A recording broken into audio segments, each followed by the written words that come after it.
throw. Well protected, going to the end zone. Schultz at the goal line, and he's in for the touchdown.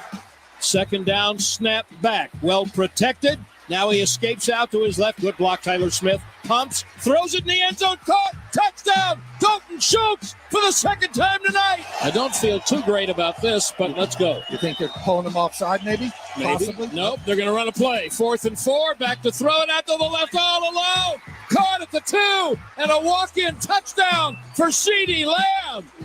How did you not cover the second team All-Pro? They played pretty good. They played good defensively and put a lot of pressure on us, and we just couldn't make enough plays. So it was kind of typical the way we played all year, just inefficient in the passing game and not very good in the run game. So, it's hard to beat good teams like that. Hey, nice timing there by my guy Shaner over there, bringing the lights up right at the right time to lift off coffee and cream on a Tuesday morning. Going up on a Tuesday. I was just kind of hoping we did it in the dark. Well, I felt like a vampire for a while there. So full disclosure, that's my preference. Like being in the dark? Yeah, and you said it the other day, right? Like I like natural. You like natural light. I like natural light. Oh, I don't know. We're just Rogers and Benning on Hail Varsity Radio. We doing the open twice. Well, what happened was, you see what had happened was, Andy was on the phone too, so I think that was part of it. Shane, we good? We good over there, Liquid? Yeah, I just have like 19 keyboards, and the phone cord hit the other keyboard, and it just fired a bunch of stuff. He looked at us as if we were crazy. And I didn't have my headphones on. I didn't know what was going on. I'm sorry. He's like, yeah. After doing such a great job of learning the light system yesterday and bringing the lights in at the right time, I thought I was having a good day. Right after I gave you a compliment. Hey, who learned you how to do the lights? Hey, by the way, Andrew, you didn't go by my advice. Take Dallas. I was a spectator last night. No worries. Hey, the funny thing about that one was what I said. I felt like that was the easiest of the 2.5 threes between the Jacksonvilles, the Giants, and Dallas. Not me. You know what I was surprised at? By the way, good morning. Do you know what I was surprised at? It wasn't even Dak Prescott getting hot because he was on a heater. The play calling. Yes, but not my initial thought. But okay. You say it, yeah. How physical Dallas was.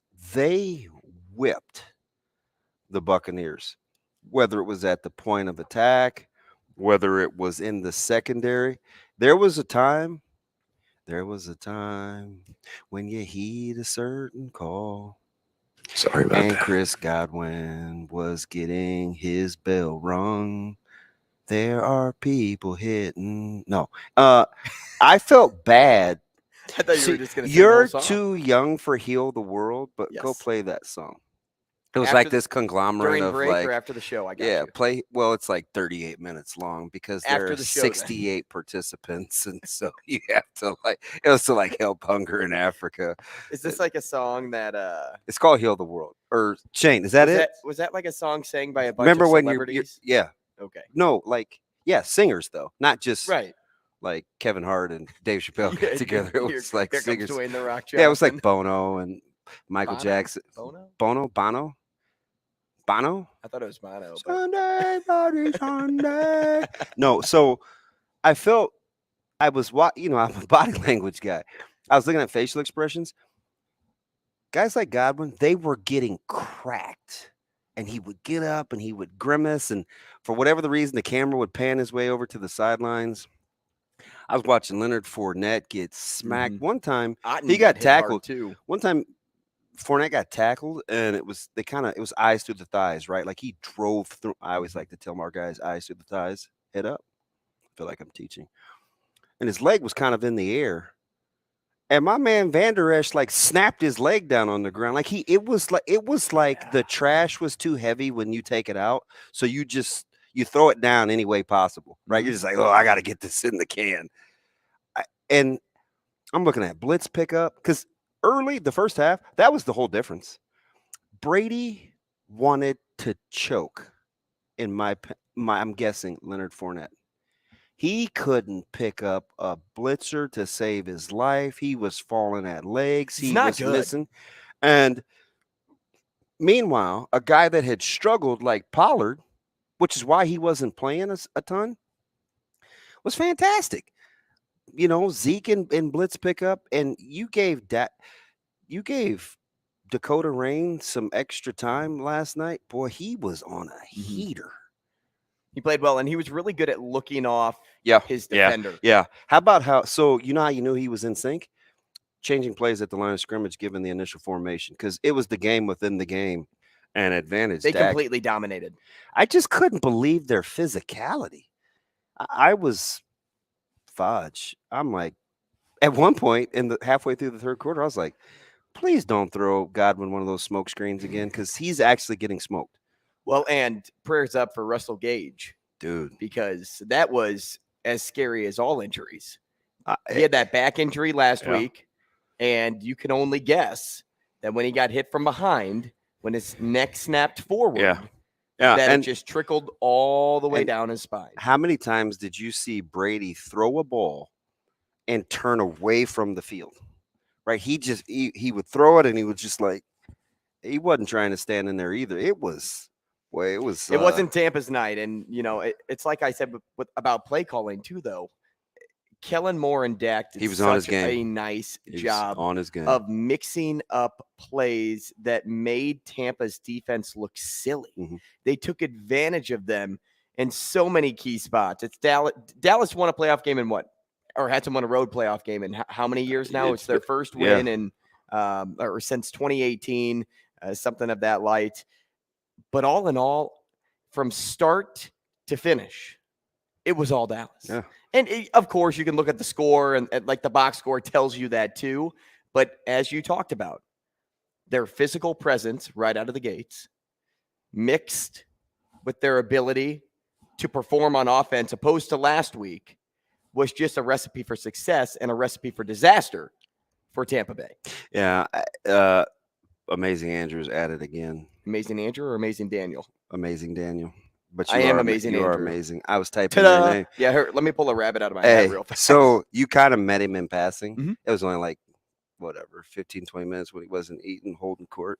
I told you he's one of like those rare guys that can constantly like correct me, and it doesn't, bother me because he's kind of made it a shtick. My man on Twitter goes, "We are the world," and Bono. You see, so I was right. And he goes, "Come on, man. It's too early for this." Hey, we can always count on I just Daniel watched that video music the other day, advice. by the way. Watched what video? That video. We Are the World? Yeah. What, you had 38 extra minutes? I know, right? Is it was really like 38 minutes? Bro, it's double digits. Isn't it? I had to look. That song's got to be like 10 minutes. I had to look up half the people. I didn't know. I've never seen. Oh, Barry I've heard Gordy the song. before. The one for Haiti. Yeah, that's 8.5 minutes. Yeah, it's long. It's the Titanic of songs. The little ship. Wait, I don't want to be wrong. The Titanic was a ship, right? Yeah, it is pronounced ship. You got it right. But anyway, I am, if Dallas brings that kind of energy and thump, they can match fire with fire in San Francisco next week, because San Francisco brings drama too, right? And San Francisco showed you that they could next gear you, right, when they're kind of putzing along. So that one is going to be interesting. Are you surprised, though, this game ended how it did? And before you answer, I mean, did we give Tampa too much credit all year because of Tom Brady? Mm-mm. Well, yesterday it was. I just think Tampa is who they showed us they were. The only reason we gave them team, though, we gave them the benefit of the doubt was because of TB12, and I just, he wanted no parts really of what Dallas was doing last night. It was just one of those days. Now I do know that that's Monica. That's who she is. What? Music. Monica? Yeah. Okay, Daniel. Yeah, so it's like, I don't know. See, for me, I'm just as guilty as probably 95% of the football audience in crediting Tampa for doing more this year than they've actually done. Well, they were hurt, so they had so many guys hurt, but they just kind of putzed along pretty much all season. And their inability to be able to run the football, man, Dallas just got to pin their ears back. Again, I'm telling you, you get some spare time. I don't know if you added it to your library. Go back and watch Tampa's receivers get off the ground. It was a struggle. And all I thought of immediately, they throw 85% of the game. all I thought of was Kirby Smart. Everybody was ranting and raving about that pregame speech. The one part that stuck out to me was when he was like, "Get your ass off the ground." Right? Like he told those guys, "Get off the ground." I say it all the time. It's not a nice place to be. Nothing good happens down there. Get up. Don't be the slow-mo guy. Don't be the last one off the ground. Get off the ground. And every time their guys were the last ones to get up. And it does something to you. Like we used to way back when. I feel like Bernie Mac. Long time ago. I was getting special attention. I felt like that was a thing. Like our staff would be like, "Don't be the last one off the ground. Kevin said, get off the ground. Get off the ground." And it's just stuck with me. I don't know if I look at it as like a sign of weakness or what, but man, Tampa was What a game. Oh, it was. It was fantastic. Listen, they're capable. Dallas? Oh yeah. They could beat any team on any given day. They just have to want it. And there have been games this year where we've seen them kind of fold to their own. Did you see the little pregame when they panned the camera to when Dallas was warming up and they were getting ready to come in for the huddle before the opening kick? Their body language. Language was big. I was like, oh. I was like, oh, they got some. I looked at the Bucs. E equals MC squared. I looked at the Bucs sideline and thought something similar when Tom Brady was throwing. That it didn't seem like the Bucs were as amped up. Yeah, I saw Fournette just kind of. He's like that. He's like that. I mean, remember that's the guy that'll come to camp at 255. Oh yeah, but Mike Evans kind of aloof. You know, he's got that enigmatic personality. You're I thought of it more as, man, this guy's old. Like TB. Well, no, not just TB, but like Fournette, and Evans, and all those players that, because they've done it before, they're like, I'm just gonna go through the motions tonight. Did you see the drive at the end of the half where, Tampa Bay didn't get any points or whatever? They showed Brady. He's fixed his helmet. And he kind of rolled his eyes. I was like, yeah, he's having one of those nights. Like, you serious? Like that's what I felt like he wanted to say. It was an onslaught. It was an all Dallas night. You can catch us on 590 AM ESPN, Omaha 1480 ESPN, Lincoln. Right now, we're live on YouTube. We're live on Twitter. If you'd like to get involved in the show, it's 888 on the show. The show? Twitter. Maybe you can do both. 888-638. Ask Daniel. 888-638-4876. Pronunciation. Is it in or on? I mean, he's part of the grammar police on the show, right? How about let's just say with and keep it safe. With the show? Sure. We'll go there. I like the 2-letter words. The 4-letter words are out of my comfort zone. It's simple. I hear you. And now I have to say a 5-letter word. Brian, you're on line 1. Brian, good morning. I'm sure you're on cloud 9 today. Cloud 9?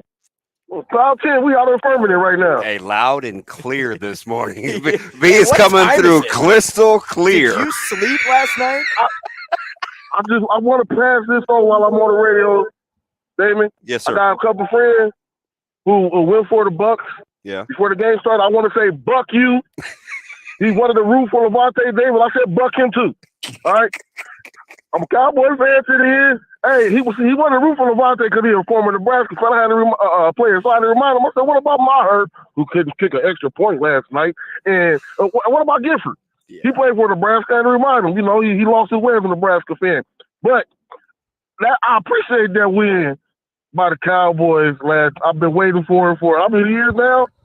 I don't think I done ran through enough kids not seeing the win to have them finally appreciate it now. But someone watching, we slapping high fives and everything. I got another son up here, he a Viking fan. Wow. Wow. He got a lipstick out right now, probably. Hey, all the Cowboys fans appreciate this win. We're going to 49ers next week. Flashback to a rivalry. I can't wait to see that. I know it ain't Candlestick, with that horrible grass, but we'll take it. We'll take it. I can't wait. I think it'll be a good game as long as we hold up in the middle. Dickie Zua and Hankins, who we just got recently. That's what we need to win that, to beat them. We need to hold up in the middle. If we can do that, then we got a good chance of leaving out there at least with a one-score win. Wow. Yeah, that's my take on it, Damon. Oh, my man. And it is only the Niners by just a 4-point fave. Brian, like an auctioneer, just going. Why do you think he got that nickname? No, now I get it. Yeah. I thought he just ran a lot. No. He can. Out of breath, Brian. He can go. Does it seem kind of right to have the Cowboys, the 49ers, and the Giants all in there? You know what's funny is the NFC least was the most maligned division in football the last 2 years. And they're three quarters of the divisional round with the Eagles, the Giants, and the Cowboys. And the Niners, the lowly team, not in that bunch. Although, are the Niners the team that come out? The way they played? I mean, sheesh. I mean, obviously, I'll say yes, just because that's I have the Bills and the Niners in the Super Bowl. They but insane. I don't feel great about. I didn't like the Bills to begin with. Like, I talked myself into the Bills just so I didn't take the Chiefs as the trendy pick, because I thought the Chiefs would have to go through Cincinnati. So I was like, and I don't mean in Cincinnati. I just meant play Cincinnati when Cincinnati's been good. So I was like, let me err on the side of caution. But I still think, all things being equal, coin flip neutral site, Kansas City's the best team in the AFC. So I didn't love the Bills pick. Yeah, but Kansas City, I just don't see anybody getting by them. I don't love the Niners pick either. But I do know one thing. They play defense. Niners, Cowboys, viewers. What's that number going to grab? I mean, I don't think I can reach that high. Yeah, it's going to get a big number. He mentioned, and I think that's the second game on Sunday, right? Yeah. Brian mentioned something too about Maher and how he struggled. And let's just stop it right now of the cut 'em takes on social media. Aikman with the greatest line ever. Just 5 seconds of TV silence. You're looking for a job next week. I was like, wow, Troy. That's what we're on tonight? Let's not forget that Maher made 90.6% of his field goals and 94.3% of his extra points this season. If it would have mattered, if the game was a lot closer, then I can see blame being placed. But let's not forget the guy that kicks in Green Bay, Mason Crosby, who missed 5 field goals in one game a year or two ago. He still has a job. It's because one game doesn't defy a person. Maher will be on the team next week. And if he's not on the team next week, well, then let's just say the Cowboys will have some bad juju following them throughout the playoffs. In the most Jerry Jones answer ever, did you see it? Awful announcing tweeted out, will you look for a kicker next week? That's what they asked Jerry Jones, because, of course, he's like the GM, right, and the coach. No, we won't. He's done enough good ones. Thank you, Jerry. I mean, is that not the most Jerry? That's the most Jerry Jones answer ever. No, he's done enough good ones. He's good. The sweat equity in the bank. How about that? Hey, back on line one, we've got Michigan Lance here to talk some super wild card weekend football. Lance, good morning. Good morning, boys. How y'all? Michigan Lance. We're enjoying the day so far. What's up, buddy? Man, remember back in the day, DB, and Andrew, I don't know if you'll remember this, but whether it was media or it might have came from some NFL coaches about Michael Vick. Remember what they called him with coaches? I don't. They called him the coach what? Killer. Yeah. You remember that? Yeah. Like, okay, so when are we going to kind of start to get to the point of Herbert over at Los Angeles Chargers? Like, everybody keeps talking about all this talent. Are they going to fire this coach? Like, dude, how many coaches you going to fire for this kid to get it right? Like, where's the coach killer stuff with this guy? Like, I don't understand it. And he got paid. Like, what happened to getting paid on your production? Or sometimes it's potential, and obviously with him it's potential. But Lamar Jackson is sitting there with no deal, and he's actually produced. You know, like I don't get it. I don't know if it's a personal thing. I don't know if it's a black-white thing. I don't know if it's a style of play thing. I think it's the latter. I think it's a style of play thing. Justin Herbert can play in any system, and I'm not so sure people feel like that with Lamar Jackson. That's just me. Okay, now you just said he can play in any system, and he's on his second coach that's about to get fired. Yeah, but listen. So what system can he play in? And this is only his first playoff game. One where I feel like they feel like he has a competent coach. Len didn't get another head coaching job, and I'm not saying that's indicative of his coaching prowess, because we know it doesn't work like that in the NFL with the good old boy network in terms of recycling guys. Some guys get more opportunities than others. But between Len and Staley, do you feel like he's getting great tutelage? I think he's the same player that he was at Oregon. Both of those guys. Yeah. And I don't know if it's necessarily. I don't think it's necessarily them. He's made some bad choices, some bad decisions at quarterback. But for some reason, we just keep giving him passes. I don't know how much you've heard from us, and I appreciate the call from. Wait, did you want to talk Jacksonville, Lance? Because that's right down the street from you. Hey, man, I liked them. I liked them back in the day with Fred Taylor and Tony Baselli. You know, I'm a Fred Taylor guy. Jimmy Smith. I didn't like Florida, but his style of running, I always liked.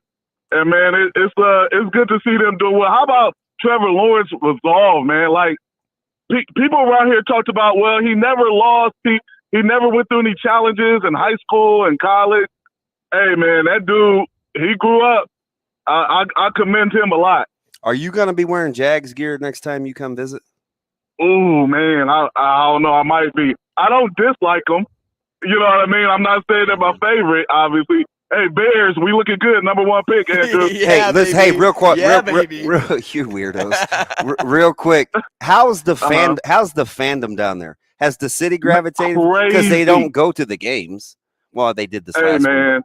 No, dog. Since they've been winning and putting out a good product, not just winning, but putting out a good product. You got to put out a good product too. No, man, they're going nuts around here, man. The school system. The school system is wear your Jag gear on Friday. Every county, every public, private school is wear your Jags gear. Hey, it's more than the Florida Panthers. Michigan Lance and Shad Khan here for the morning coffee and cream. Thank you. I appreciate that, Michigan Lance. See you, Lance. You know, Thanks, further maybe a point here that, you know, it's a different perspective. You have Trevor Lawrence, who was under Urban Meyer, wasn't successful. Then Doug Peterson comes in, is successful. Maybe it just takes a Doug Peterson to be with Justin Herbert. Listen, you already know how I feel about Herbert. I'm closer to overrated than not. And I've been like that from the jump. Super talent, but he's got to start winning some meaningful games. But I will say, I don't think he's got much help in the coaching department either. Nebraska has a new face. We'll get to that next. I'll set up the rest of the show then, too. And also at some point, give you our poll question of the day. But it's actually poll trivia today. Let's go. So we'll do that next.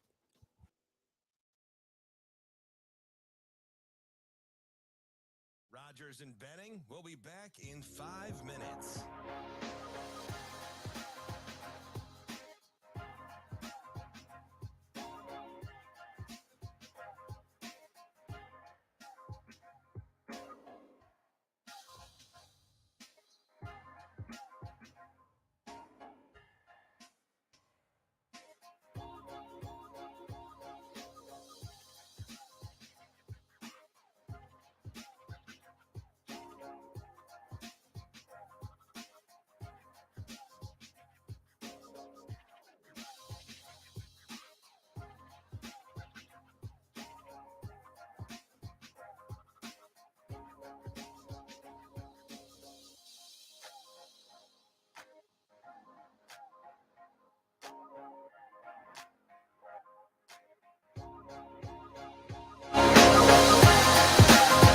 Rogers and Benning will be back in 4 minutes.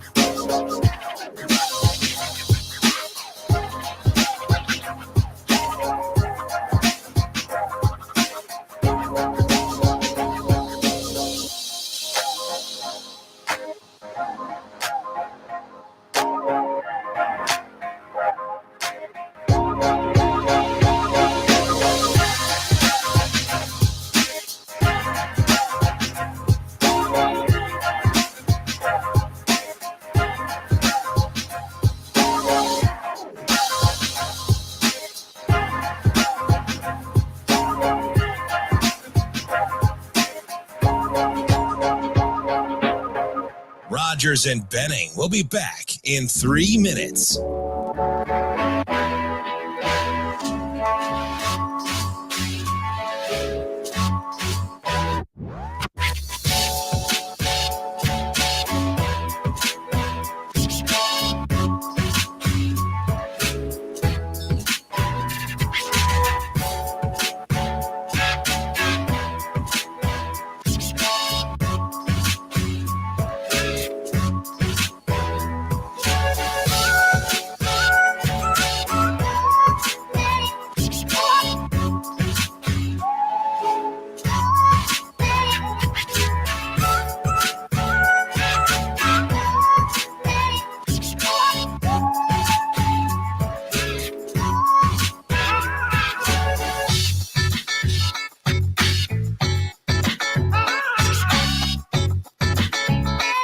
Rogers and Benning will be back in 2 minutes.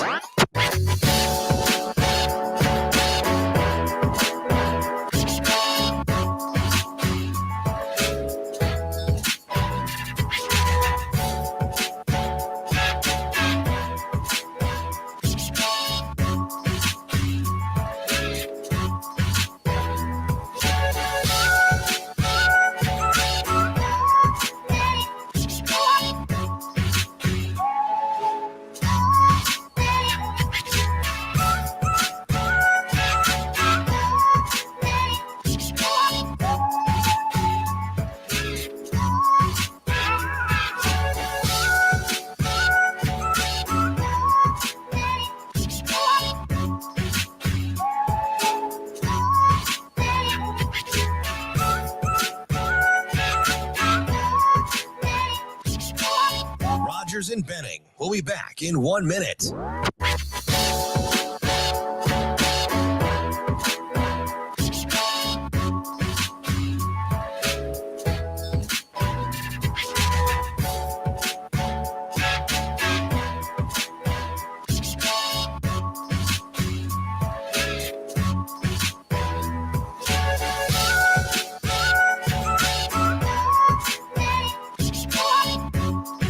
Rogers and Benning will be back in 30 seconds.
You lose respect. Coach, you can't club with your kids. You can't hang with your kids. You can't get drunk and drink with your kids. You can't do that. You lose respect because when they see you in a way and you present yourself in a way that's not presentable or encourageable to your kids, you lose all respect. Now, that's going to be the same guy that's going to show out on you on the field when you try to check him and he remember you being drunk right beside him. So let's make sure that's not going to be the case. Or you chasing draws with him. I didn't even know people still use that word, Drew Down. Deion Sanders glowingly welcoming his new team. Hey, do you want to get into Shane? I don't even know why I'm asking you. I should ask Amazing Daniel. I believe the proper word is colloquialism, a word that is specific to a region. Can you spell that? C-O-L-L. Colloquialism. I don't know. C-O-L-L-O-Q-U-I-A-L-I-S-M. What's the definition there, Big Timer?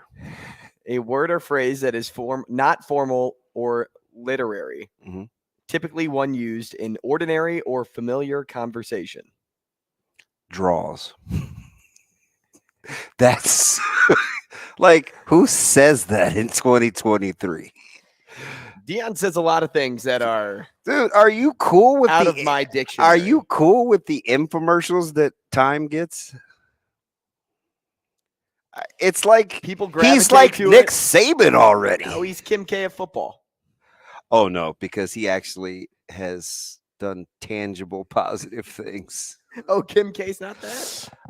I don't know much about her product line, so maybe I should slow my roll. But I do know what happened when she originally broke the internet. And it didn't, well, it just depends on the word talent, but it didn't have. Who was that? I'm trying to stay on air. Who was the lady that interviewed them? Barbara Walters? I almost said Ray J, and I was like, that's not what we're talking about. No. Barbara Walters called him out for not having talent. Yeah, Barbara Wawa. Yes. Wawa, is that what Zoe says? Or I believe Shane, says? Saturday Night Live, right? Barbara Walters, it was Barbara Wawa. What I believe, it's old. Like, it's like not me. It's over my head. Right. It's kind of over mine. And I'll be 50 in a couple of years. What? I'm 48.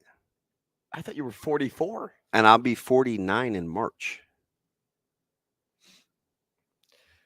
AARP on the way. Wow. Mail it in. We still could go to the gym if you'd like. You were sore from moving furniture. You would be too if you lifted my couch. Hey, you go. That was funny. Hey, have you ever just like done a lot of things? Nothing super heavy, but it's just because you did it for so long. Yeah, that's my back right now, TV. You good? In the process of a move. Yeah, there's. What can I say? Nobody likes moving. There's nothing worse. No, that's why you hire movers.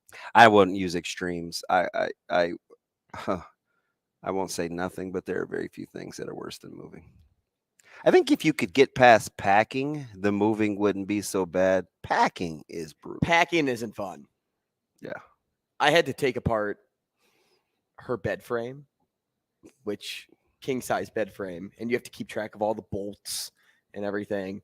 And did you use a Ziploc baggie? I did. Did you use an Allen wrench? I did use an Allen wrench because that's how it's put together. And you talking about with just the little thing with the little octagon shape? How long that take?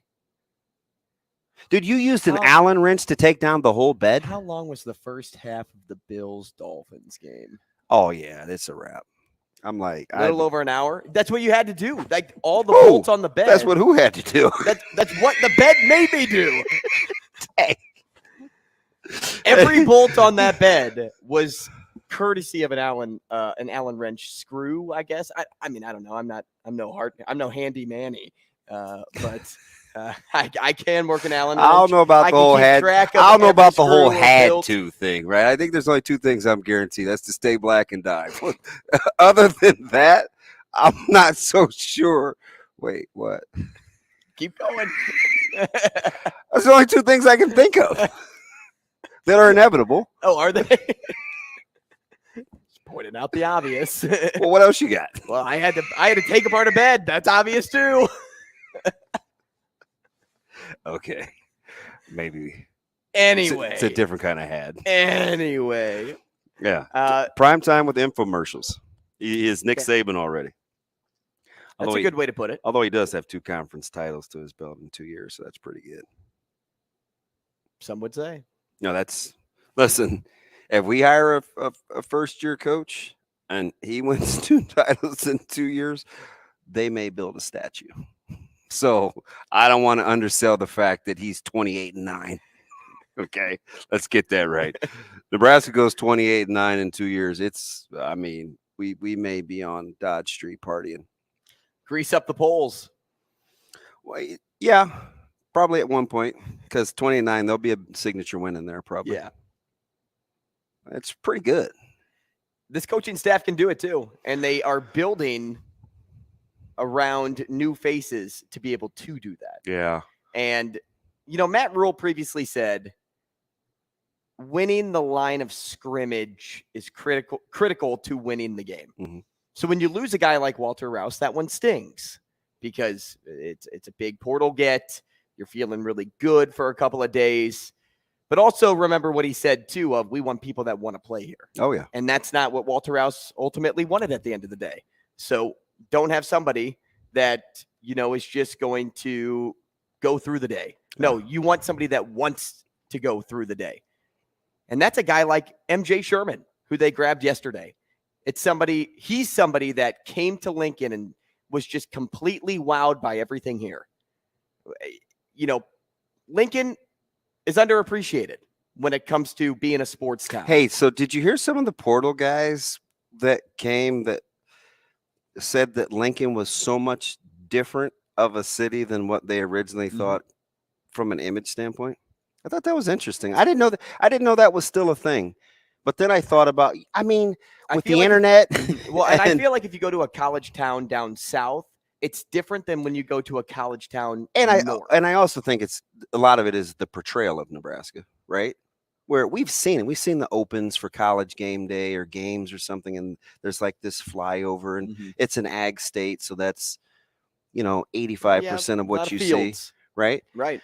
And I think once people get here, it's like I remember a couple of these recruits coming, like Francois, and they all left, right? So Keem Green and Francois and some of these guys that came from different parts of the country, even Dakota's Crawford, were like floored over what Lincoln was really like. And I'm like, yeah, marketing is something. I didn't think that was still a thing, except for I remember one of the first years we were playing for a state championship at another high school I used to coach. We drove to Lincoln, and I remember 2/3 of that bus. That was the first time that they had played, that they had been to Memorial Stadium or seen Lincoln. So I'm like, that's only 45 miles, right? So stands to reason if I'm from someplace else and that's all I know, right? I don't know anything else. Well, and MJ makes the most of his opportunities. That's what I was getting at, opposed to maybe a lot of other players that went to a big Power 5 school, a championship caliber school. This is a guy that figured out his role quickly when he went to Georgia. He wasn't afraid to compete for a starting job. He wasn't afraid to take on a special teams role and run with it. He wasn't afraid to mature in other aspects of his game so that it could in turn benefit him at a different spot. He's a huge vocal guy. He's a vocal leader. He had some really big plays last year, and Kirby Smart said this. He said, I'm just proud of the maturity he's shown, and he's gotten a lot better as an outside linebacker too. When you lose your 3 best pass rushers from last season, you're hoping to bring in a guy that can instantly become a captain. Yeah. And that's him.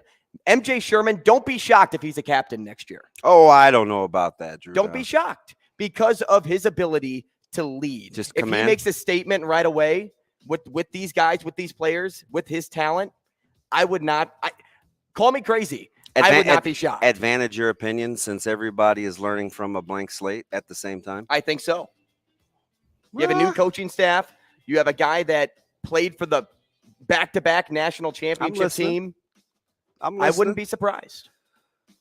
Weird, because even Casey Thompson wasn't a captain. That's a good point. We'll continue that conversation more, but we want to talk to Scott Dochterman next. Rogers and Benning will be back in 4 minutes.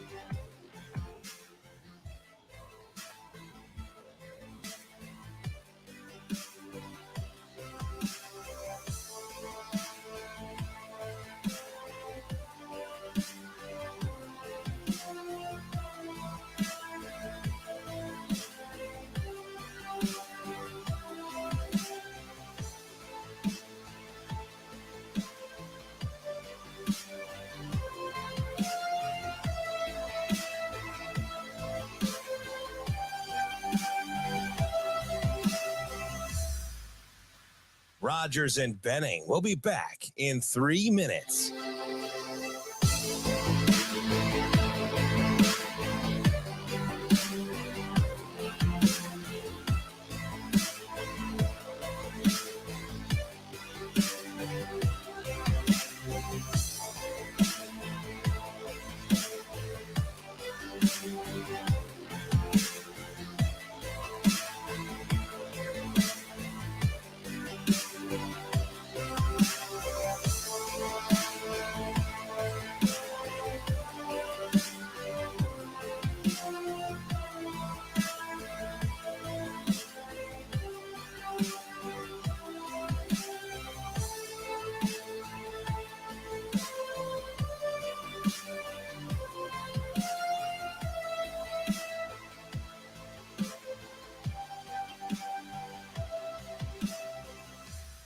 Rogers and Benning. We'll be back in 2 minutes.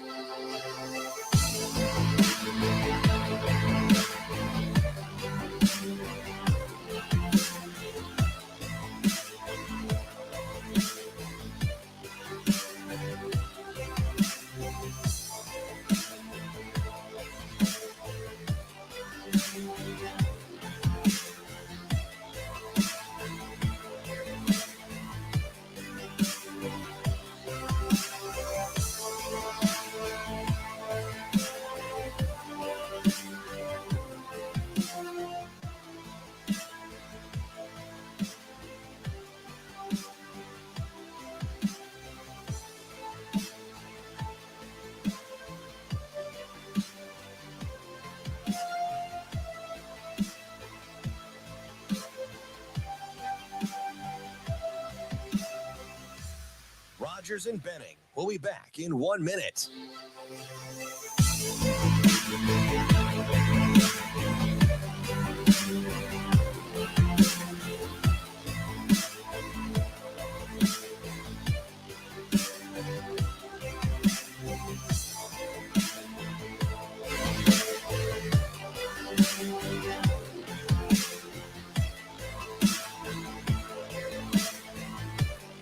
Rogers and Benning. We'll be back in 30 seconds.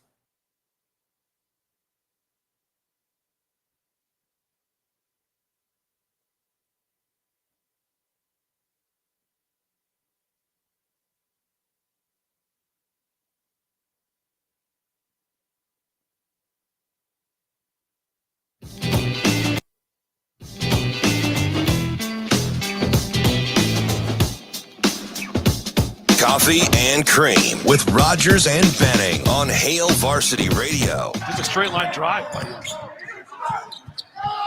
McCaffrey for three. Got it. I was going to shoot Maryland right out of the zone. And here comes Connor McCaffrey. Nice bounce pass there.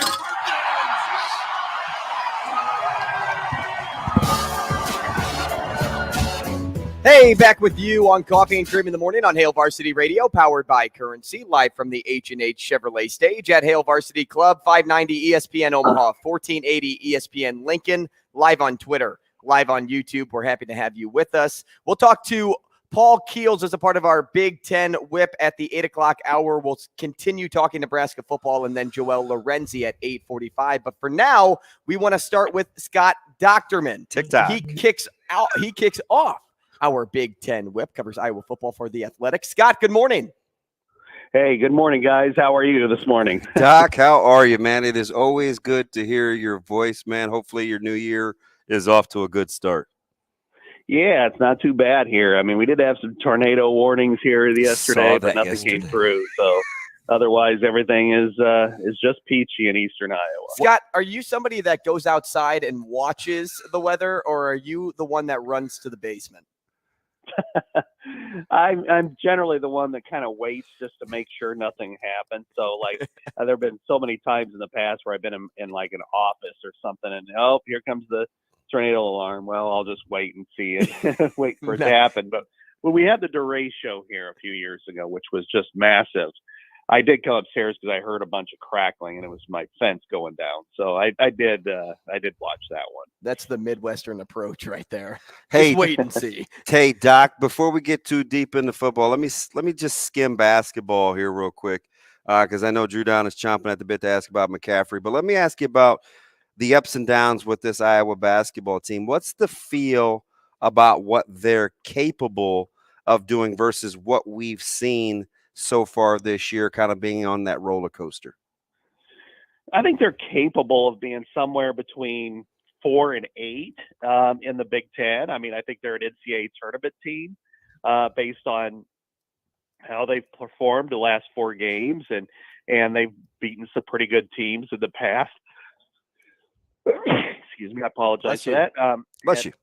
But I think when you look at some of their losses, they are really they've got to overcome a lot of problems. I mean, whether it was the 0-3 start in the Big Ten when they lost to Wisconsin in overtime, they played really poorly at Nebraska, and then their rally was too late at Penn State. It just that kind of put them in a hole. But I do think this team is capable of probably getting to the NCAA tournament, maybe finishing 4th or 5th in the Big Ten, and who knows? They haven't been out of the first weekend of the NCAA since 1999, so that seems to be the Moby Dick for Fran McCaffrey's Lee Montville here, or Captain Ahab.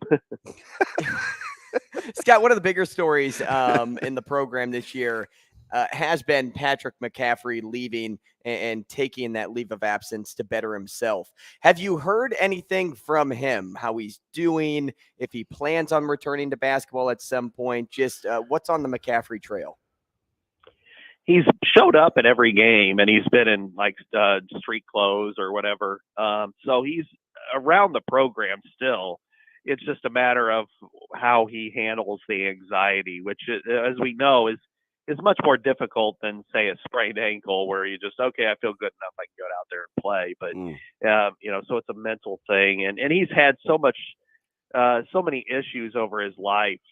He had cancer, thyroid cancer, which was, his surgery took place on the first day of the NCAA tournament in 2014. And he had to sit out a year because of his meds and how he was getting tired with it. So, he's dealt with so much that I think they're trying to take it day by day. Now, there's been some discussion that he'll make it back on Wednesday, but no decision officially has been made. I guess we might find out a little bit more today. But it's been really tough on him, but the team has responded. They've rallied in his absence and have played probably their best basketball of the year since he's stepped away. Yeah, I struggled coaching in a game in which my kid broke his collarbone. So a lot of credit, I think, to Fran McCaffrey. He gets a lot of criticisms, but just managing the emotions. And I think St. Patrick here, and obviously you're coaching multiple sons, and that includes the rest of the team figuratively. So, I mean, that emotional balance, Doc, that can't be easy. But I guess as long, that line of communication is open and you see that he's in a good place relatively, it helps you do your job better. Yeah, I think so. I think, he's been doing it for a long time. Connor's in his 6th year at Iowa, and he's had his ups and downs too, because, early in his career, he played baseball and football, basketball. And whether it was his arm, he had to have surgery on his shoulders. He had surgery on his hips. He wasn't playing well. He got a lot of criticism because he was a, 4-star. And so that took a lot out of the family. And then, of course, now with Patrick, with all of his various ailments, it's been tough on Fran for that. But, he's been pretty resilient, and the team has performed mostly over the last few years. They've had some bad losses this year, of course, but overall, I think they've handled it well. And Fran's a good coach, and his team seems to respond for him. So, but they've got a pretty tough stretch coming up ahead. I mean, and I think every game is going to be like that in the Big Ten. It just seems to be such a competitive league, really. Even with Minnesota beating Ohio State last week, it just shows you that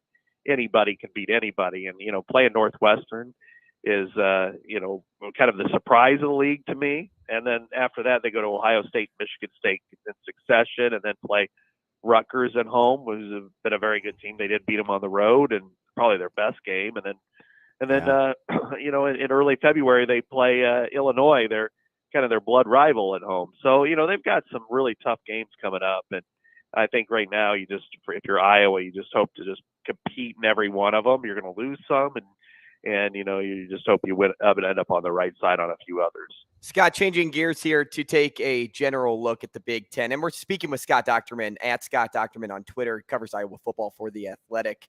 I think we can all agree the Big Ten is heading in the right direction with 2 Pac-12 schools joining in 2024, the big TV rights deal that's in place. But last week, I found it hard to believe people can still poo-poo on Kevin Warren for his job as commissioner. Yet that's exactly what I saw people doing. Couple of questions meshed into one here for you. How do you think he did as commissioner of the Big Ten, and who would you like to see replace him? Those are great questions. I think overall he put himself in such a hole with the whole COVID situation, as we all know, and I think that's what everybody remembers, that I think it was really difficult to dig out of that, but he was able to, and he did it with the help of others. I think the TV deal, you want to say he was smart enough, or he understood that maybe what he didn't understand. So he involved, people with Fox who've been, big partners with the Big Ten, and they're able to get a very lucrative record-setting media rights deal. And then I think you look at adding USC and UCLA. I don't think he did that independently, but he did it in conjunction with other people, and that's another huge win for the Big Ten. So overall, the Big Ten's on really good footing going forward. And but I also think that maybe he's stepping away at the right time. Now how do you govern that way? Because he came in at such an impactful situation, that we didn't know about with COVID, and then these areas where we did know, especially the media rights deal, that I think overall you look at him and you think, well, it's probably for the best that you step away, and then maybe somebody with a little bit more collegiate experience in dealing with athletic directors and campuses can kind of take the Big Ten to the next level, because you've got NIL, you've got, trying to figure out what's the future of whether you pay student athletes, whether there's unionization, all those types of things. So I think somebody with collegiate experience is probably what the Big Ten needs. And I would say among the candidates that I would kind of think, at least at the forefront, who are, strongly considered, would probably be Jim Phillips, who's now at the ACC. He was a finalist. I think we all thought he was going to get the job when he was at Northwestern's AD. I think he'd be fantastic. Likewise, Jennifer Heppel, who's the Patriot League commissioner. She's been at the Big Ten multiple times in major roles. I think she would be really good. I think a current person that I would strongly recommend to get a lot of attention is Kerry Kenny, who's a senior vice president for television. He's younger, but he was one of the 4 people in the room for the media rights deals. And he's a former student athlete. He played basketball in college, and I think he's uniquely gifted in the way he handles himself in situations that I think if he's not a commissioner of the Big Ten, he'll be a commissioner of a power conference at some point. So those are kind of the 3 that come to my mind. But, I do think that whether you're dealing with NIL or other topics, that's something that absolutely needs to be at the forefront, because otherwise the whole structure is going to be in chaos, indefinitely. Scott, quickly, I talked to Coach Woods last night. He and Coach Ferentz will be in Omaha tomorrow. It's the second time for sure in not very long that Coach Ferentz will be making a personal appearance. Is this they've had the uptick in recruiting? You've kind of addressed and attacked the portal a little bit. Are things a change, or is it just more prominent now with how hot and heavy recruiting is? I think they really went in with a renewed focus in the portal this year, and they didn't break the portal. They didn't do what Wisconsin did, certainly, but I think they looked for pieces that fit. But I think they were very aggressive, and getting the quarterback right away showed that they weren't going to just be same old Iowa. Let's just sit back and wait and see if one person shows up. And I think that's really important for them, because they had one of the best defenses in the country, and in certain areas they were ranked number 1. But their offense was so bad it couldn't do anything when it fell behind, like against Nebraska in that final game. So I think really, if nothing else, they have been more aggressive. I don't know if it's a new attitude, but it certainly is one that's more just more aggressive and so. Scott, you're the best man. Thanks so much. We'll talk again soon. Thanks, Doc. All right. Thanks for having me on. Paul Keels is next.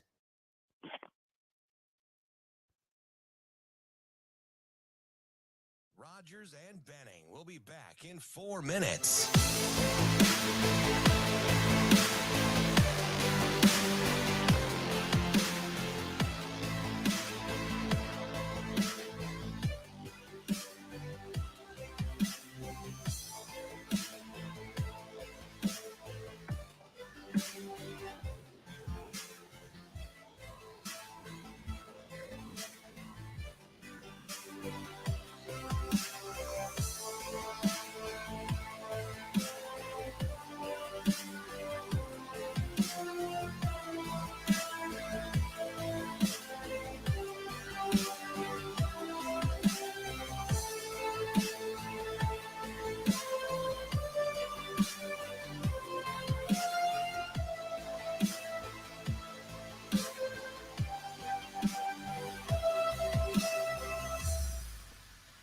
Rogers and Benning will be back in 3 minutes.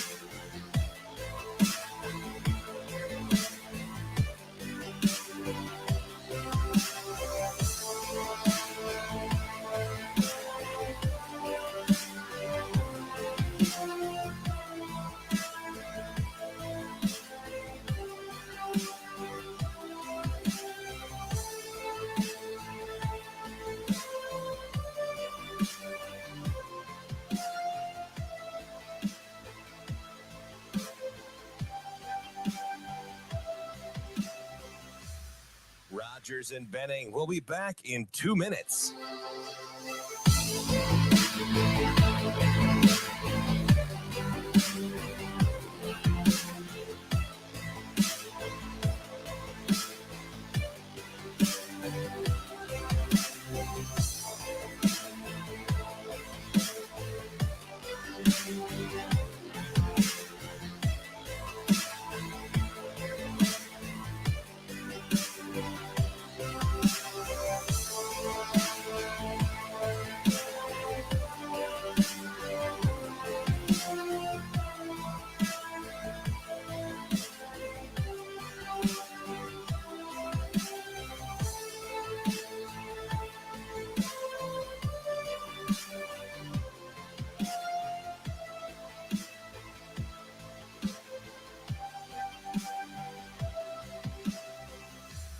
Rogers and Benning will be back in 1 minute.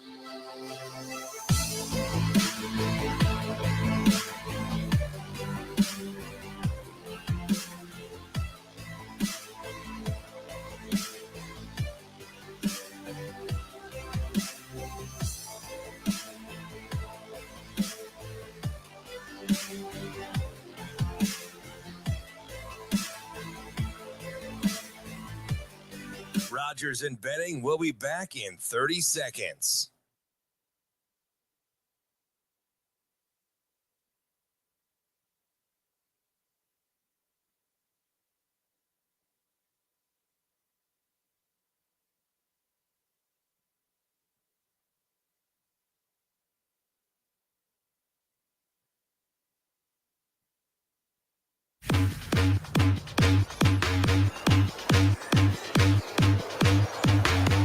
Coffee and Cream on Hail Varsity Radio with Andrew Rogers and Damon Benning. Free throw McConnell is missed. Sends the ball the rebound.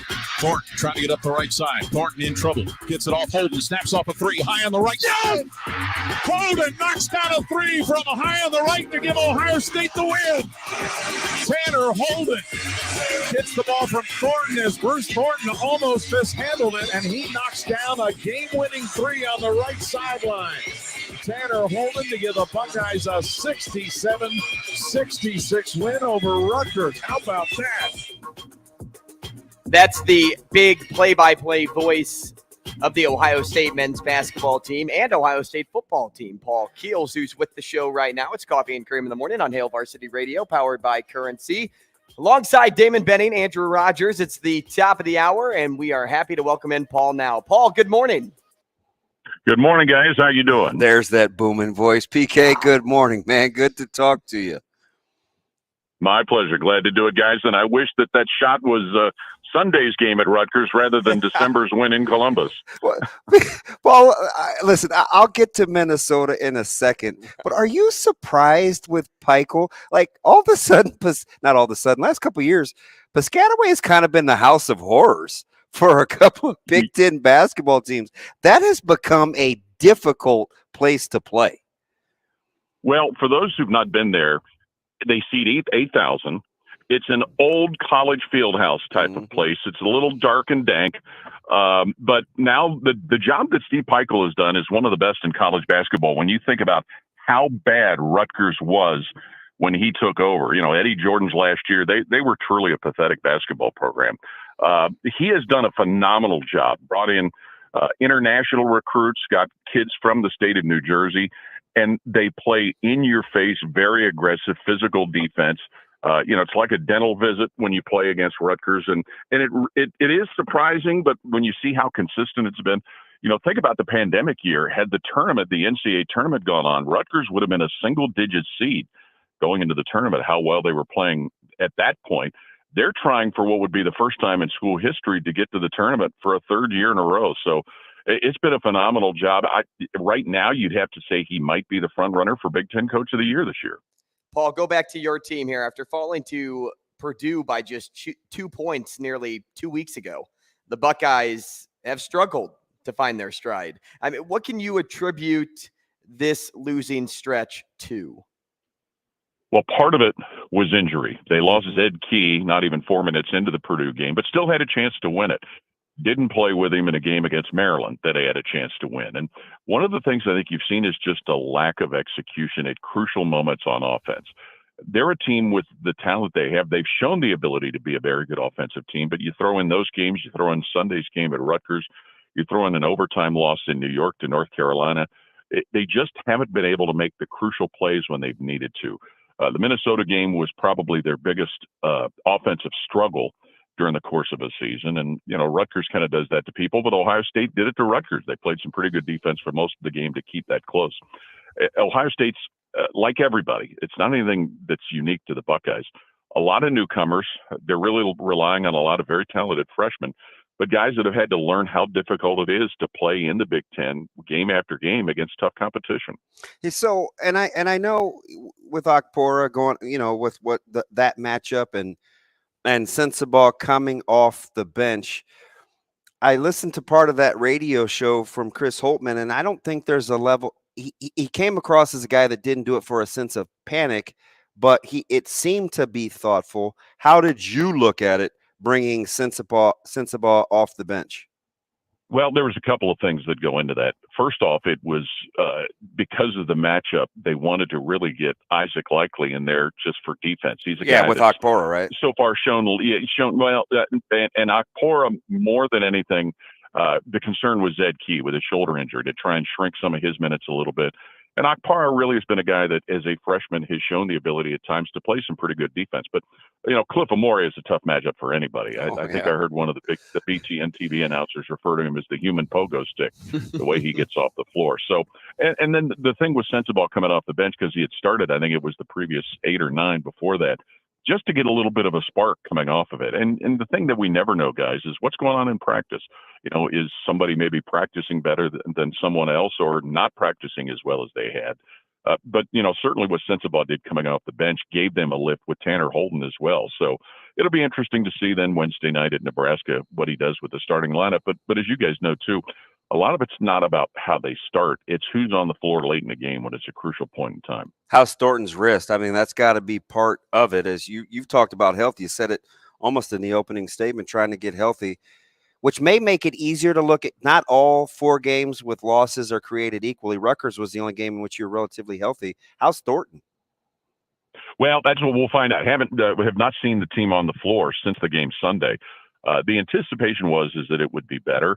But that's positive thinking. So hopefully it is, because he's an important part. But he's also a guy that, as a freshman and a very talented freshman, if he's starting to feel a little bit of the grind of this conference schedule, I think you're certainly seeing at times some of the other players have as well, like Justice Suing. So, but hopefully Thornton's wrist is good, because he's a big part of it. Let's talk Nebraska here, Paul, and we're talking with Paul Keels. He's the play-by-play voice for Ohio State football and men's hoops. The game on Wednesday, a get-right game for both programs. Not being able to close in games, that's kind of what I gauged from you has kind of been the Buckeyes' biggest problem, at least in the new year so far. And maybe you can date it back to that UNC loss that you mentioned as well. What have you noticed works for the opposition? What could Nebraska really do to expose this Buckeyes group? And on the latter, what do the Buckeyes need to do in order for that not to happen? Well, one of the things that's given Ohio State problems is backcourt pressure. North Carolina did it. Rutgers did it, but not to the same extent. You certainly saw Minnesota and Purdue do it, and Purdue more than Minnesota, and it had some effect. So, but I think we saw Ohio State better prepared for it Sunday when they played in New Jersey against Rutgers. What really works well for Ohio State is when they're sharing the ball and spreading the field. The last two games, they've been in single digits with assist numbers, and that's got to improve dramatically, because they've got 4 players that average about 10 a game, and a fifth, excuse me, that's close to it. So if they can do a better job of sharing the ball and spreading it around, that gives them, and stay out of foul trouble, that's true for anybody, but that gives them a better than average opportunity to win a basketball game.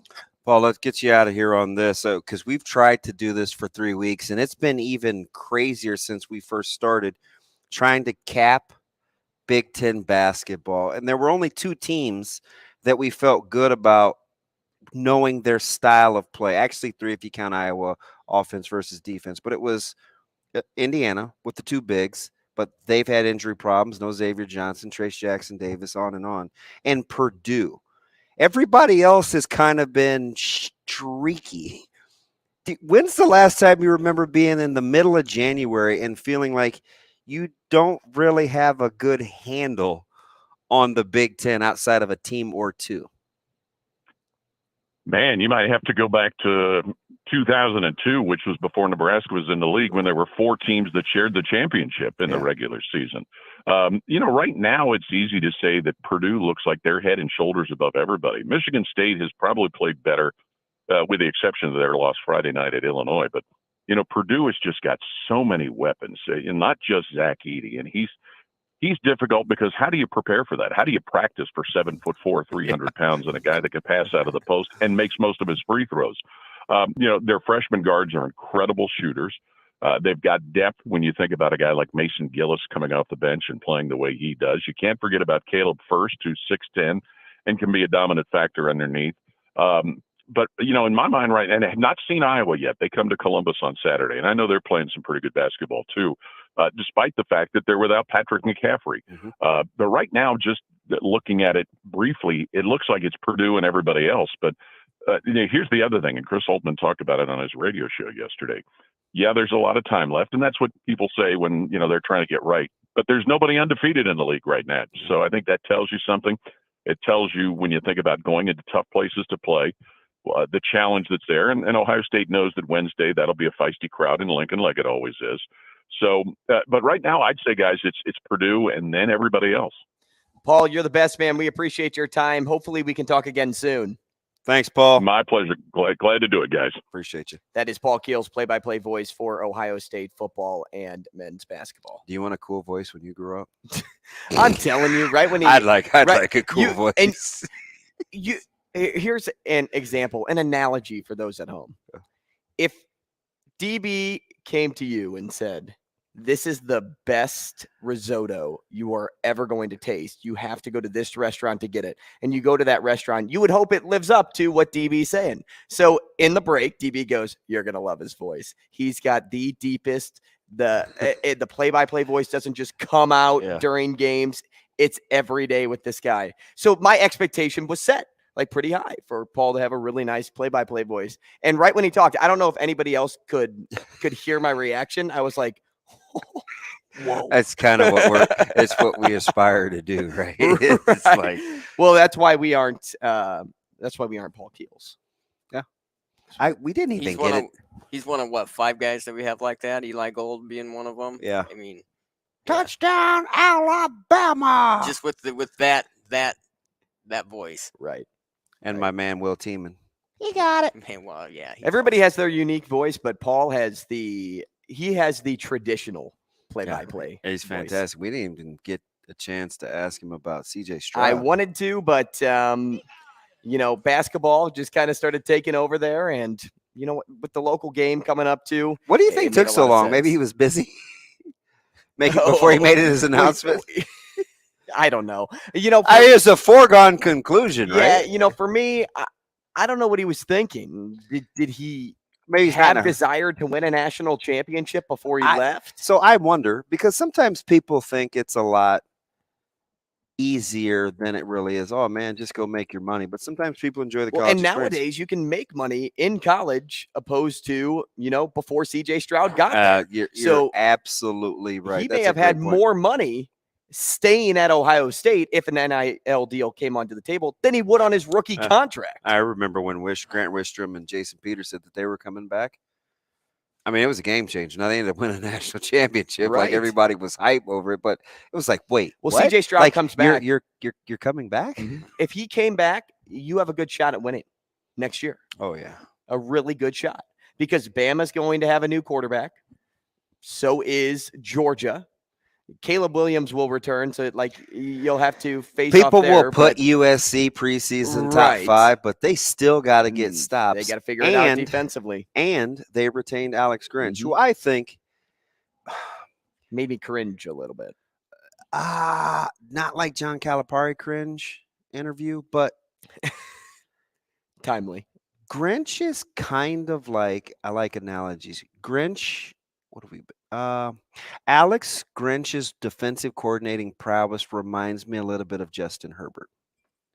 You see it, shows you flashes, you think he's pretty good, and then some games happen and you're like, huh. I mean, his heart's 2 sizes too small. He's a mean one. Wow. He's just happy that his coach says, welcome back. They got to figure out what to do with that secondary. They can't tackle. They're not very physical. They can't play defense. Listen, what was that's it? But I'm just telling you, the back end. I get inside the game watching that Tulane game, and listen. My next team that I would root for, it's my dad's fault, would be USC. So I pay close attention to them. They can't. And why wouldn't you? They can't tackle on the back end, and Tulane exposed them. I mean, Spears is fantastic. We talked about him ad nauseum. Probably the only station in Omaha, Nebraska that's lamenting about Tulane running backs. But hey, as you say, I like the random running backs. They just can't. They're not physical. They're not. Same as I was watching Dallas last night, and I'm on this. I'm on it not only because I coach it. I'm on it because 4 of the last 6 coaches. And I'll give it to you. Parker at Westside or at Iowa, Wisconsin, Coach Duhart and Coach Holloway at Michigan State, and Coach Coop at Nebraska. They like full package defensive backs. If you can't tackle, you can't play.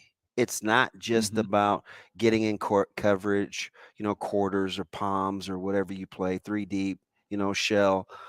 You have to be complete because when these teams get in spread, Drew down, and you have 2 high safeties, they better be able to get in the box. So I pay close attention to tackling. One of the reasons we got our tail kicked at North Platte, we didn't tackle very well on the back end. Right? Right. Because when those guys don't tackle, it leads to big plays. Other guys can miss tackles and some other guys can clean it up. So I'm just on this thing. And I again, to go back to Dallas and Tampa Bay last night, just to hear the pad cracking and watching Tampa Bay's wide receivers get up slow and grimace. And I'm like, you know what? This is going to be a long game. And all these schools want these multifaceted tacklers on the back end. That's what Grinch has got to figure. You can talk about the undersized D-line and putting guys on the move and whether to gap out or not gap out. You got to tackle on the back end. You mentioned a lot of coaches in the Big Ten, and we talk every day about how the Huskers can be players next year in the Big Ten. And why shouldn't we? They're making us believe, right? Outside of the work the Huskers are doing in the portal, their 2023 draft class is receiving national attention. ESPN ranked the top 75 teams, and Nebraska comes in at 27. Pretty solid for a program that just turned the page about 2 months ago. Yeah, them and Iowa are probably the two teams that are kind of off the radar, if you remember how the season ended, that are getting a lot of preseason. It's early, and Nebraska fans roll their eyes, and I get it. Listen, I'm not trying to convince you that Nebraska is going to be anything. I just think this is one of those times where Coach Rule and this staff has garnered a ton of national respect. People like what they're doing, and they're getting a lot of uptick. And I see Iowa and a lot of top 20, top 15 polls in the way too early. And there's another team that I think is interesting in the Big Ten. That's before you say it, they rank 2 spots higher than the Huskers in these recruiting ranks. Who is it? You're about to say Michigan State. Yeah, getting a lot of preseason love. It's just interesting, right? Because I don't know. I mean, obviously, Wisconsin's got a ton of questions, new staff, new scheme. You know, Minnesota has kind of revamped their staff. Iowa appears to kind of be intact. Illinois appears to be intact relatively. Northwestern makes changes, 2 of them significant. We go O-line, OC, it's big. Yeah, Purdue makes changes. Purdue has made changes. Like, you want to not have, and I'm the king of this, so, slap my hand if you want to. I always say it's not about what other teams are doing. It's about you. Like, this ain't got nothing to do with anybody else. This is about us. But I can't help but to think, with all these other teams in the West going through transitions, could it really be right for the pickings? And I got to dial back. But you said something interesting about Nebraska defensively and getting a chance to spend a fair amount of time with Coach White. How can I say this? I feel like on paper, and you look at Nebraska defensively, where do you think, because you talked about MJ Coleman earlier, right? Yeah. Sherman. Malachi Coleman and MJ Sherman. It's funny because I was just having a conversation with Malachi's mom yesterday, which was still on the front part of my brain. Did you see that Speedy video? Sorry to get off topic. No, that's cool.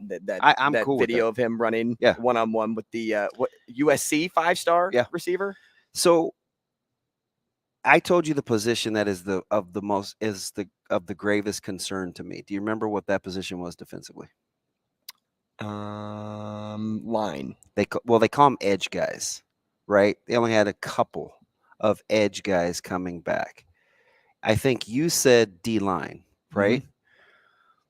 What do you think concerns Coach White and that staff as you look at what do you think they have the least amount of concern? Right now? Yeah.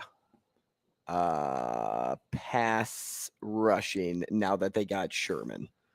Boy, are you penciling in, man? I'm curious. I am, because you have him. I think we did that with Wynn last year coming out of Bama, and it just we did it with Mathis, and it wasn't like that. Right. So I think MJ Sherman, you have Chief Borders, right, that you get out of the portal. You He's get the JUCO guy. And then you have Henrich and Reimer coming back. I kind of like the secondary. Secondary is solid too. And it was reassuring to hear Cooper say the same thing. So I wonder, if you're Coach White, what position do you focus on? I think you focus up front. I think you focus right at the line. So if I'm doing the staff breakdown right, he's got 2 guys on the D-line. He's got Dvorak and he's got another guy that he likes on the linebacking core. Does he go back in the secondary with Coop? Well, and here's a good point, and I think I know where your head's at. If you do play the traditional 3-3-5, and they could mix and match, but if you choose to put more players on the back end than you do the front end, then yes, I would agree with you. because now you're trying to manage more people, more things going on at once. You're going to want the extra support there. Yeah, and I don't know, but I think if you ask me today, if I said, "Hey, Coach White, where do you think you'll spend your time?" I'm going to get, and it's counterintuitive because you think, well, they got fellas. Mm-hmm. So I will worry the least about the secondary, but in this defense, they have to have dogs. Like if those guys can't tackle, because of the 5, you're going to get an extra free defender. He's got to be able to tackle. I would guess today he gravitates towards the secondary because it's the one position that didn't have multiple guys overseeing it. Right now, it's just Coop. So that I'm basically just going by process. And it's loaded. I'm just going by process of, and I think in that defense, I got to do some more homework. But I would think you'd have to coach safeties different than corners. Corners have to be their own guys in a 3-3-5. Mm-hmm. I think.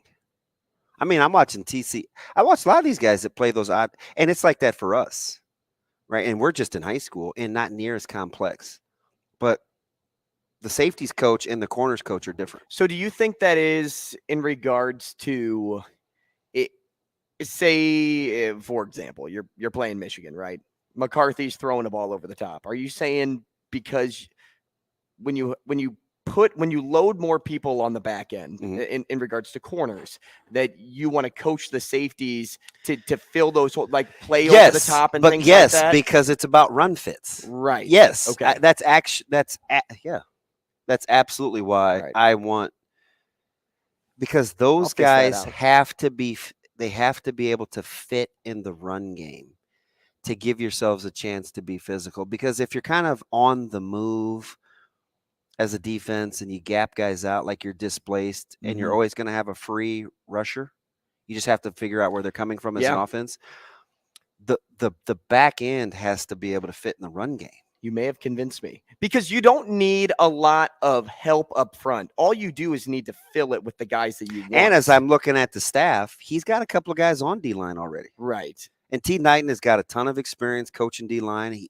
He's an energy guy. Mm-hmm. I know he's got 2 guys on the second level. I'm just doing it by process of elimination, like you said. Yeah, and he started as a secondary guy. I think that right there, what you just said. So I would be buoying that nails though it in. against. It's like life, right? You neglect the variable because you feel like they'll be there. It's like at home. Mm-hmm. You kind of get away from taking care of home and you worry about work because work's the variable, and you figure, oh, home's home. I wonder though, if he's worried about that second level, is that where he goes? Because they have the fewest bodies. Right. So do you go to be good and shore that up, or do you go where you may be vulnerable and do that? Vulnerable seems like the right thing. I'll pick secondary. I still think it could be line, but we'll talk more next.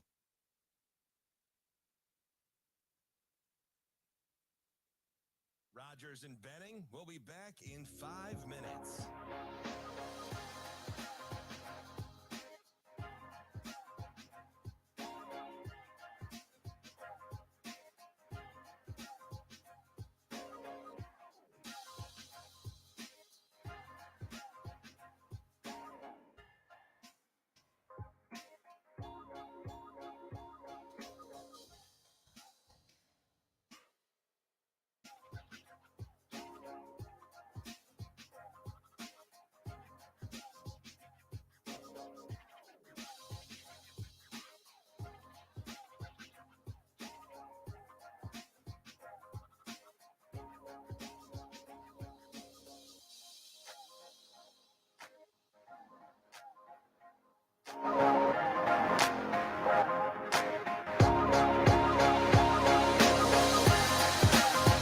Rogers and Benning will be back in 4 minutes.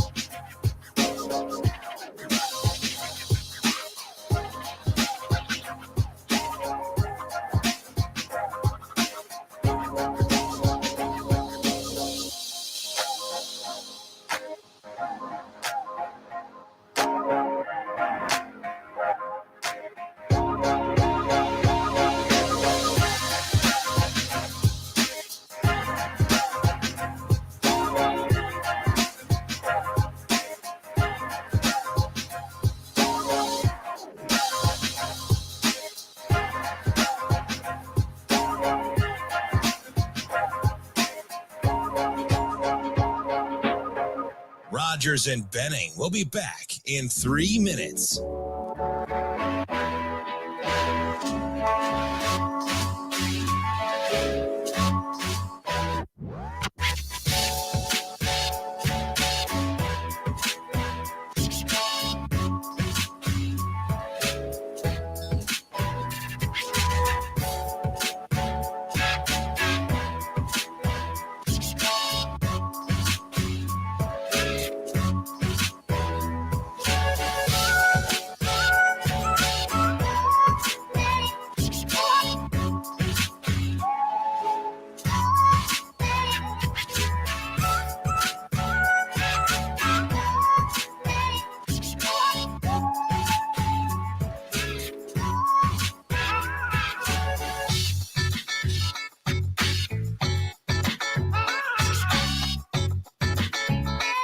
Rogers and Benning will be back in 2 minutes.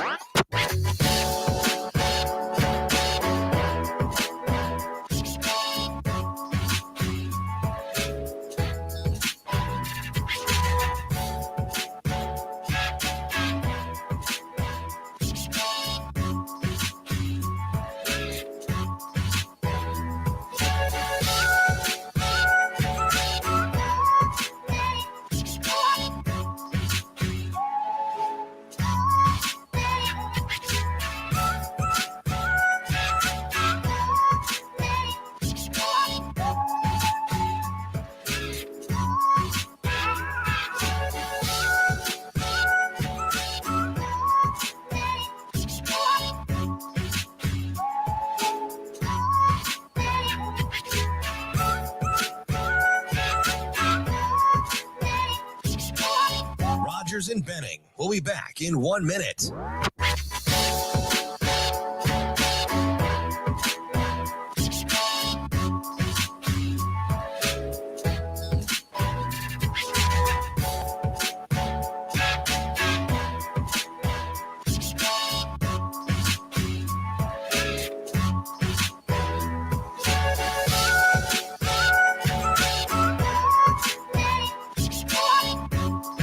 Rogers and Benning will be back in 30 seconds.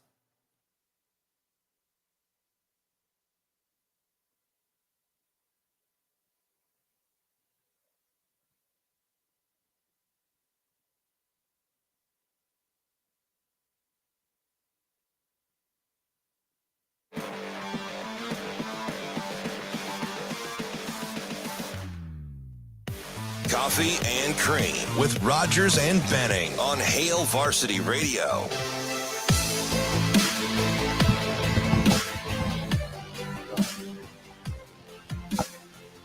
Hey, back with you on Coffee and Cream in the Morning on Hail Varsity Radio, powered by Currency. Happy to have you with us, 888-638-4876 for your thoughts. We are powered by Currency, live from the H&H Chevrolet stage at Hail Varsity Club. He's Damon Benning. I'm Andrew Rogers. And as we went into the break, we were talking about Tony White and where he would eventually lean, where he maybe saw himself tiering his role as defensive coordinator and, like, you know, maybe like ex-coach or this, or like where he's going to spend a lot of time.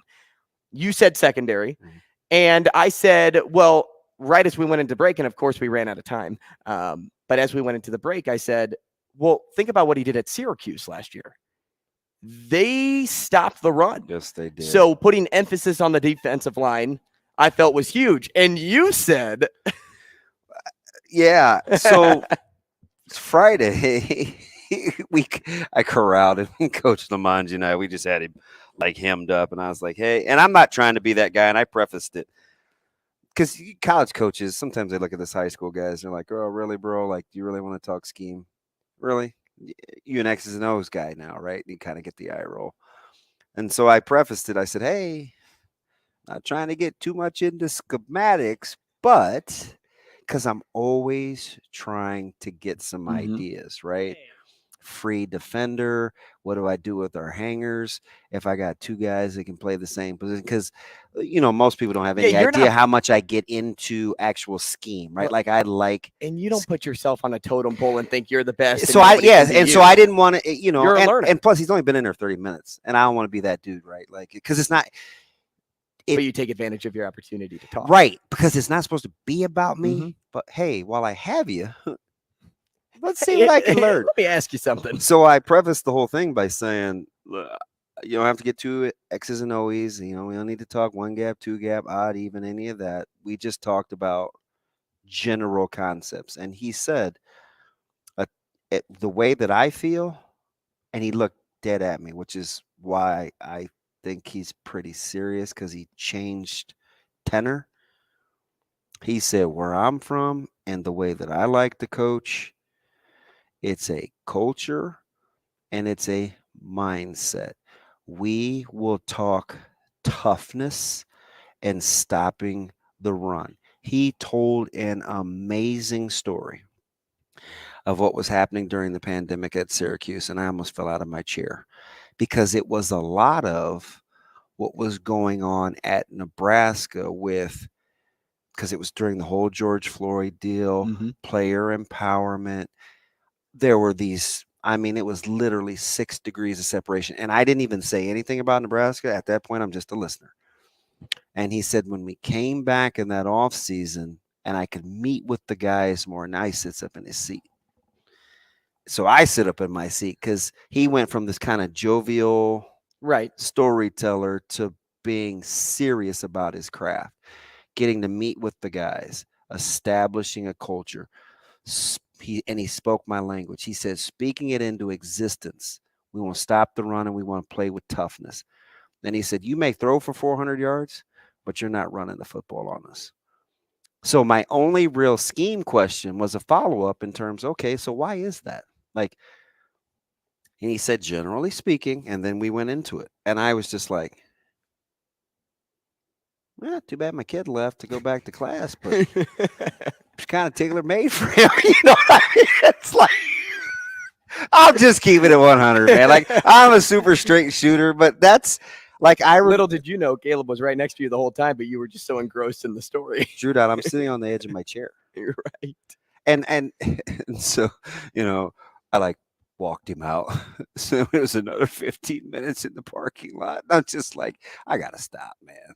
But I knew he was trying to get to Metro Wrestling. So much for you just trying to get a little window with him. It turned into hey, you want to grab lunch? Hey, how about a guy going to, when he said this, because I talked to him after, never been to Metro Wrestling to recruit. Never been to a wrestling tournament. And did he go? Oh, yeah. We had to go find Tyson Terry. Oh, well, then he went. So it was like, he's heading over to North, and I was like, yeah, I don't think he's going to be in school. It's almost noon. I think he's at Buena Vista. Buena. I don't remember. I just know it's a school that doesn't have great Wi-Fi. I know Buena Vista is how they address the college, but it could be completely different here. It was, so I smell another wager. Because I'm kind of convinced. You think he lines up focusing on defensive line? But I could see the problem is I don't know if I feel good about betting against you in the secondary thing because you brought up a ton of great points. So, well, you're not wrong though. He did say he wants to stop the run, right? But that doesn't mean he's going to put. And they've got to play a lot of guys or expect a lot of things from a lot of guys that haven't had a lot of time. But he may buy into Knighton and just say, "Hey, you focus here. I'm with you. I stand by you. I'm going to lean with Cooper now because I want to fill some holes here." So that we make sure. And you're the guy fawning over Super Coop. Because he's a beast. we haven't seen him coach yet. He's a beast. I like him because I like his personality. He's around the same age as the players. No, I'm with you. I like his personality too. The way he delivers his message is from a player's point of view. He's captivating. And he can easily sit down in a room with a player and not just relate to him from a coach player level, but also a like bro level, if that makes sense. Like, hey, we're brothers. I'll be curious to see how his confidence plays out because he comes across as he'll make you feel good. A very, very confident guy. Mm-hmm. I don't know. Well, let's give that a day. Because you pick a unit and I'll pick a unit. I'll pick the line. Shane, Breakfast for the other three again. You know, I'm not picking any units. Speaking of breakfast, he needs to pick up some square units to help him out. Speaking of debts being paid via breakfast, mine was paid yesterday. Yeah, to good let on everybody know out there Good that on you. I don't just I practice what I preach. I started the stupid game and I lost the stupid game. I love the and fact I paid that for it was stupid breakfast. that it was capped at $13. I don't even know how we wound up at 13. It just seemed like a good number for breakfast. Is that really what we capped it at? Yeah. I just purchased whatever. Shane wanted to order $30 worth of things. God, and I kept it at $12. Well, I don't even know how yours turned into a breakfast because I ordered yours and I'm like, Shane's getting this giant waffle, some chicken tenders. I'm getting a breakfast burrito. And DB's like, yeah, I'll just take a sausage patty and a couple sides of bacon. And then you didn't even sit and enjoy it when it came. You took it home and you used the bacon on a meal. So you just avoided having to make bacon that night.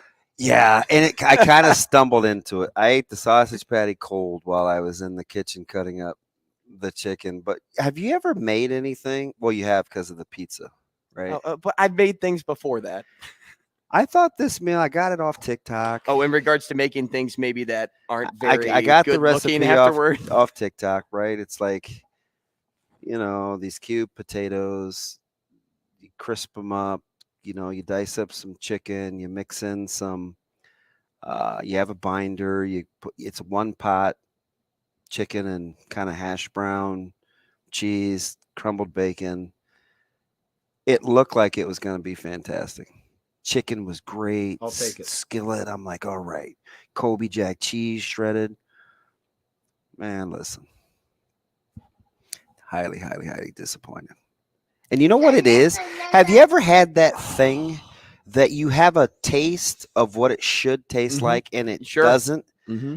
So that's how I Absolutely. feel about And cubed breakfast potatoes. I think they need a little bit of avocado or olive oil and a skillet, and you fry them on the skillet to get the real breakfast potato That taste. sounds good. I put them in the air fryer, and it was so potatoey. Was it the buildup? I don't know, man. do you I think was that, like, disappointed in myself. When you say potatoey, were they like just hard? to No, they bite were into? crisp. They were crisp. It just wasn't. I was expecting some Right. Did you use like a little bit of white vinegar at all to kind of? No, like but I pull the- did blanch Isn't them. that what you used to pull the starch out? I did. No, I soaked them. Okay, so you did it. You did it all right. 3 hours. And you did it right. I'm like, why is this? And not- you get that taste that you're talking about when you cook a lot. Like, this doesn't taste like it should. And there's no going back to. There's no recovering. I just don't know if you can really recreate breakfast potatoes and hash browns outside of a Blackstone or in a restaurant. Yeah. Blackstones. Oh, those are sweet. I love Blackstones. I told you about the time I tried to purchase the restaurant butter from the guy at Village Yes. Inn and the squeeze bottle. Yeah, He looked at me like I had a horn on my head. And, sometimes this next guest looks at me sideways. It's Joel Lorenzi. He's next.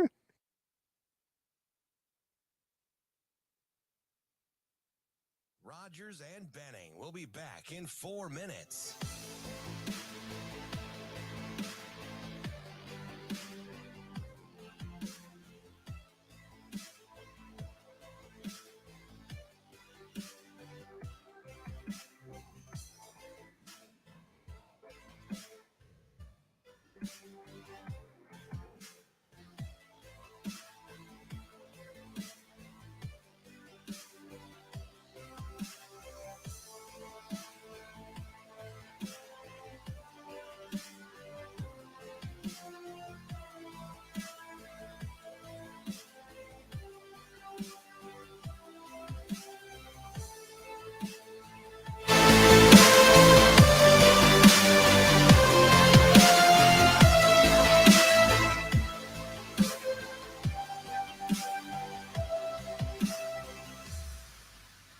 Rogers and Benning will be back in 3 minutes.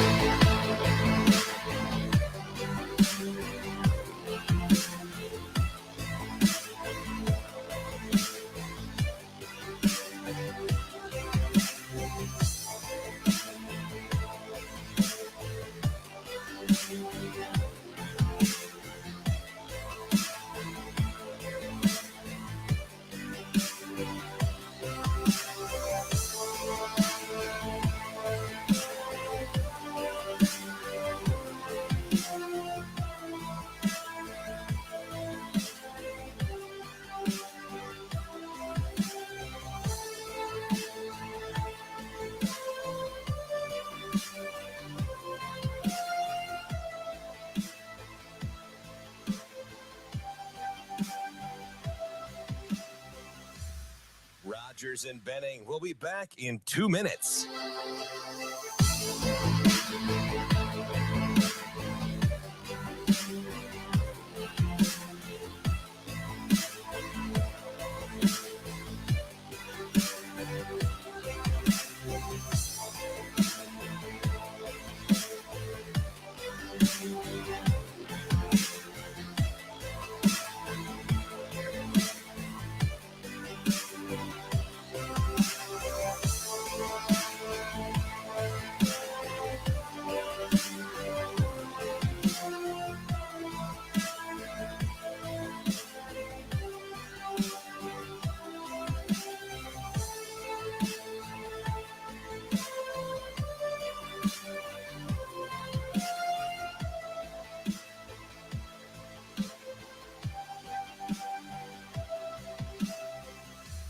Rogers and Benning will be back in 1 minute.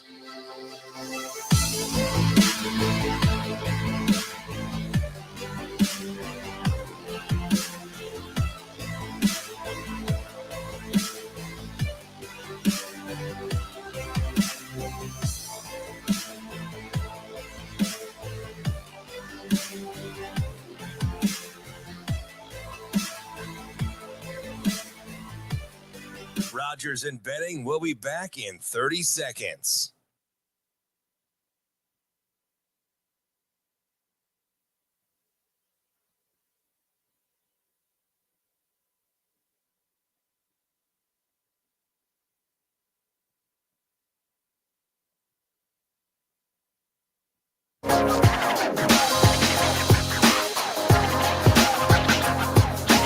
Coffee and Cream with Rogers and Benning on Hale Varsity Radio. No doubt. He averages 14 points a game, and one of the reasons is because of his offensive rebounding and his deliberate knack to be aggressive in the paint when he gets the ball. Kaluma went right at block and a chance for three. Hopkins trying to create space. Kalkbrenner with the block. Croswell there. Kind of threw a palm ball up at the rim. Shireman trying to get it to Kalkbrenner. Great finish. Croswell has 4 fouls and knew it.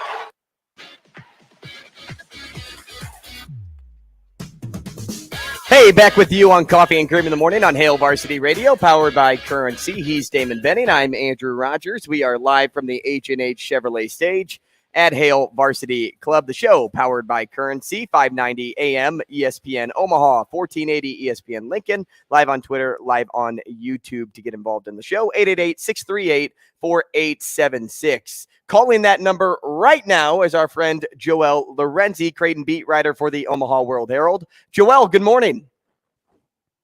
Good morning. What's going on, guys? Yeah, there he is. Rise and grind, man. You with us? Yeah. Listen, the last NBA game was tipped at, well, I guess Lakers Rockets was late, but everything else was before 5. It's the routine, man. You can't break out of it. It consumes you. I love this man. Hey. All right. So I'm gonna get my 2 NBA questions out before we move on to the Jays. I give you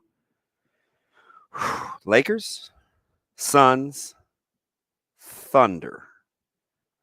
Most likely to move up into those 9 and 10 slots. The Thunder, the Suns, or the Lakers? I say the Lakers. The way Bron is playing, with AD's return looming, with the kind of basketball, I mean, they've survived. I'd say they've remained afloat. Now the Suns, all those dudes are in hospital beds, man. It's hard to compete that way, man. And the Thunder, nothing against the Thunder, but I think they've won 3 in a row, maybe, or something like that. They're close. Yeah, they're not far off. They're probably better off than the Suns for sure. The Suns, I mean, nobody can stay on the court, so Suns, yeah, it's not. A third of the way not through fun. the season is Missoula your coach of the year? I mean, come on. Out with Ime and in with Missoula, and all you do. What are they at 10 straight now? Something like that. 7. Yeah, I think it's Memphis that has 10. I think Boston has 7. Yeah.